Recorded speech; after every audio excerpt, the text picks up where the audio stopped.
Okay, here we are. Good morning. Good Moira, how are you today? morning. I'm good. How are you? I'm fine. I'm fine. And thank Yeah. you for your patience. And we'll see if some Facebook viewers, I believe this is also going to be streamed to LinkedIn and then my YouTube chime in. I know we're a little bit late and that's life in the tech world. We had some delays with getting onto this live stream. So this is going to be a short one, short and sweet and super important. And I know we've both been experiencing students having tremendous Mhm. difficulty, whether they're freshmen or sophomores or juniors, writing this, junior theme paper for a particular school, with really nailing the thesis statement, and that's difficult. And I tell my freshmen there are AP juniors that we have that struggle with this. There are students, as you know, in college that struggle with thinking of a thesis statement. So today, Mhm. for those of you that will watch this on the replay, Moira is going to take us through some of her tips that really help students in how to go about writing and creating a specific arguable thesis statement and what not to do. And I think it's really interesting, Moira, because this for years, I mean, I've been teaching for over 20 years. And whether you're writing a lit analysis essay or whether you're writing even like a narrative essay, it's like, what is your point? And if students can clarify that, it's almost like they have like a map as to how to get an A in Exactly. the essay. But if they Yes. don't have that clarity, if they don't know how to go about writing that specific arguable thesis statement, then it's all for naught. And the best they're going to get Mhm. is a B minus, probably, right? Because the Mhm. teacher reading it is going to the left, going to the right, going around the trees, like in this forest. So, Right. parents, today we want to give you a roadmap as to how you can help your students. And there are some college students now following Moira. So, also this isn't just for parents, how you can help your students learn how to really approach writing a specific arguable thesis statement. So Mhm. once that is nailed, once that skill is mastered, I feel like students writing and critical thinking is taken to the next level. Absolutely. So please share your tips with us, and it feels so good when students can master these skills. So what are you seeing? Totally. What should students not do? Because I know you and I have talked about that. And what can they do to make this so much easier? Right. So, like you said, without a thesis statement, your essay can really easily ping pong back and forth. And I know we see that so much. It's hard to follow an essay when there isn't a through line, when there isn't that map. So, what I spend a lot of time working on with my students is literally just what is the prompt asking you and how can you answer that in a thesis statement. So, my number one tip is to make sure you're answering the question. If the question is asking you, how does this character change? You shouldn't be writing about, the character um, goes to the mall. That doesn't explain how they change. You know what I'm saying? So, my biggest tip for that biggest problem is to break down the prompt. And for any of my students who might see this, I hope you're laughing because this is what we do so much. And it's a tedious exercise, but it is so helpful. So I have my students pull out every question the prompt is asking. So, for example, this is an essay prompt that I gave a student recently. Okay. Describe Romeo's character throughout Acts 2 and 3 of Romeo and Juliet. Who influences him the most? How does he change throughout the play, if at all? So that prompt asks the student two questions: Who influences Romeo? How does he Okay. change throughout the play? And you're going to Yes. describe him. So I would have my student take each of those questions and just bullet point answers, brain dump. It doesn't have to be pretty the first time you go through. You just want to get all of your thoughts onto paper. So we might spend 5 to 10 minutes talking about, well, who influences Romeo and how do they influence him? And what examples from the text do we have to prove that? And then we might spend another 5 to 10 minutes. Well, does Romeo change throughout the play? And if so, how? And where are those examples throughout the text? And then we use that Mhm. framework to go back and build a thesis statement that walks you through what the paper or the essay, paragraph, whatever is going to be about.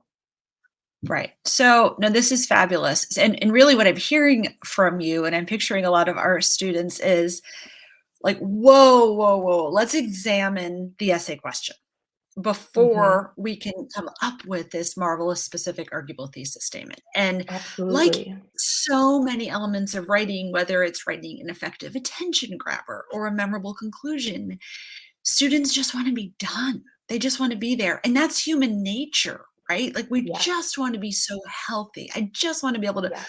fluidly crank out, 7 miles at a certain pace. But what does that really mean? What does it really mean to understand how the character Romeo changed, how Juliet changed? Let's find Hmm. evidence from the text. And that helps inform the initial essay Hmm. prompt. So what you're Right. really doing is training them how to like reverse engineer getting to that specific arguable thesis statement. And like you said, Yes. it can be Yes. painful. And I know your Yes. students are like, Laura, I, I just want to be there. I know that about Juliet. It's like, Yes. well, do you though? And maybe how will going back to the text actually inform the Yes. creation of that thought you're having about Juliet that's ultimately going to be your thesis statement. Right. And it's funny you make the running analogy. A lot of times students will come to a session with at least a working draft of their essay, expecting that we'll go through the whole thing. And we get to the thesis statement, and I'm like, wait a minute.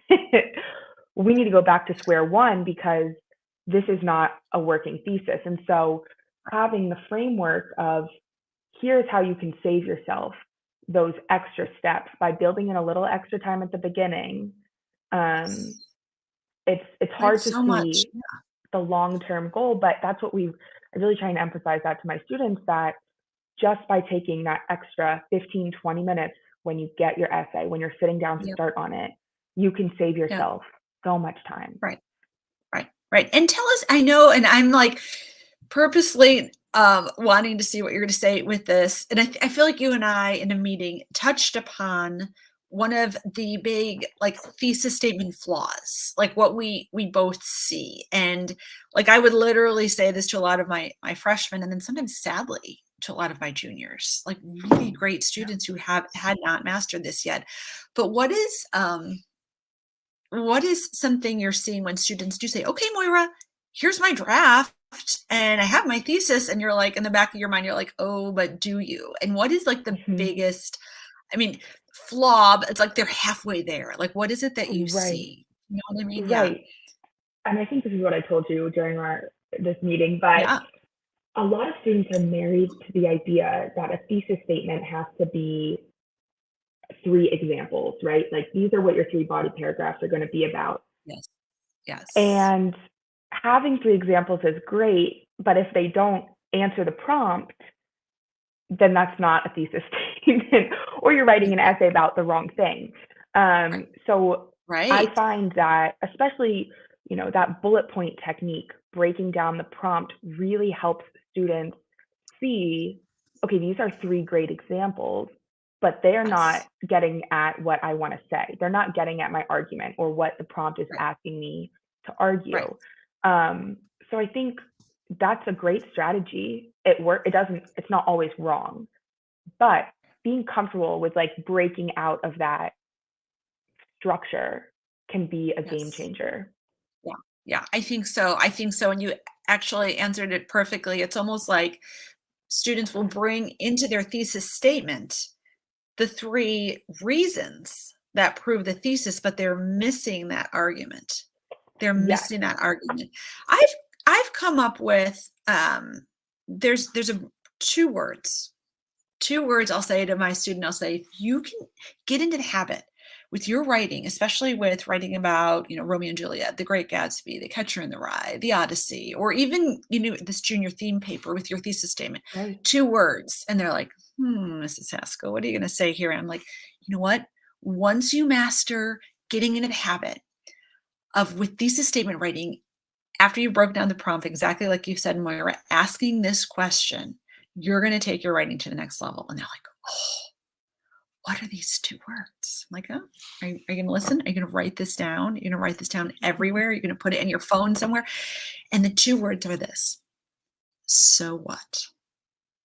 Yeah. Clearly, although most people think that Romeo takes charge and is at fault for the fate of Romeo and Juliet, it's actually Juliet, because she is the one that usually demonstrates most rational thinking, but fails to within her relationship with Romeo. So Mhm. what?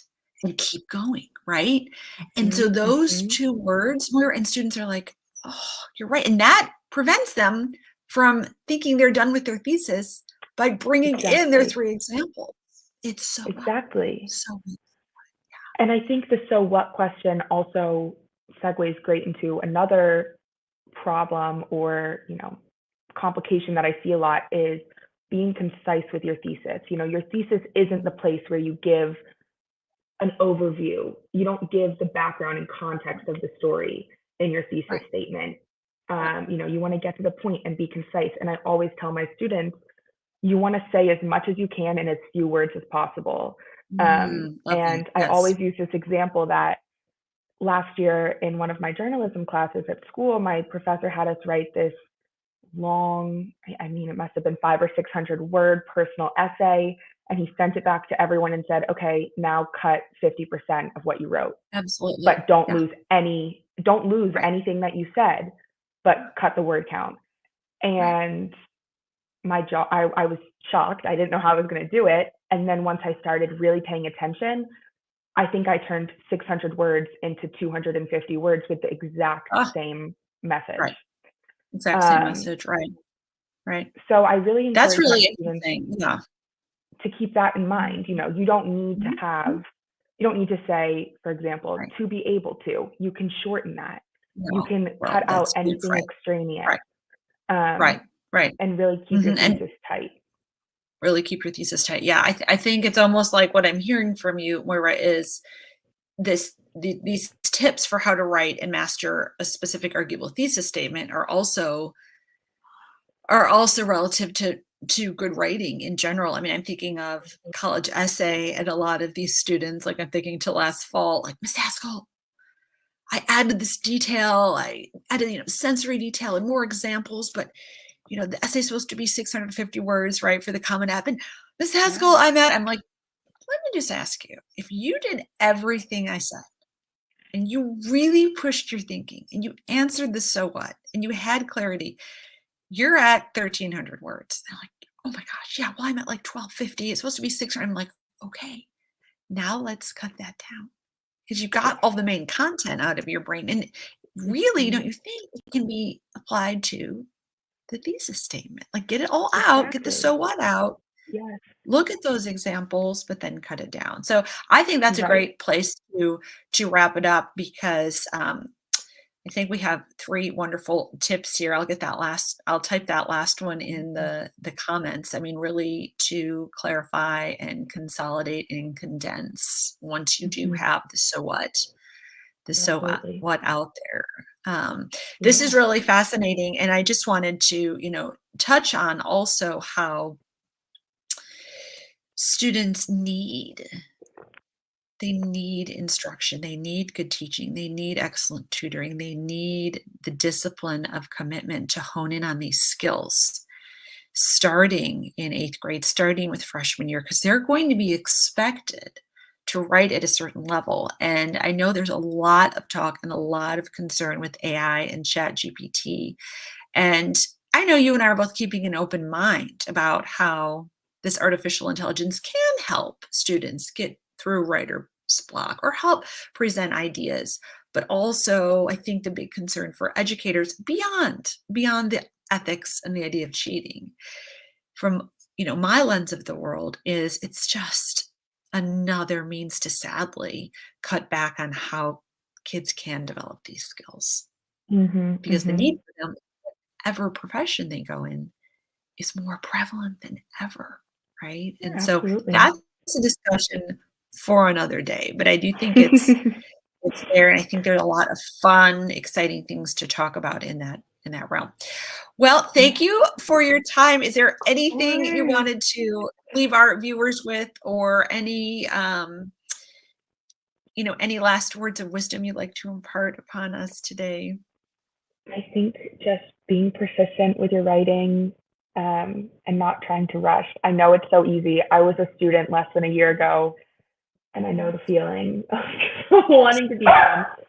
Oh my Right. dog.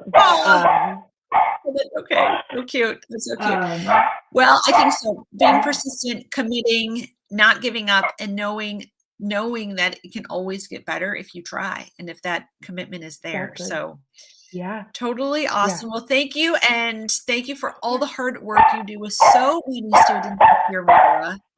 And give that dog a big hug for me, and we'll see you on the next Facebook Live. So thank Thanks for you. having me. Bye.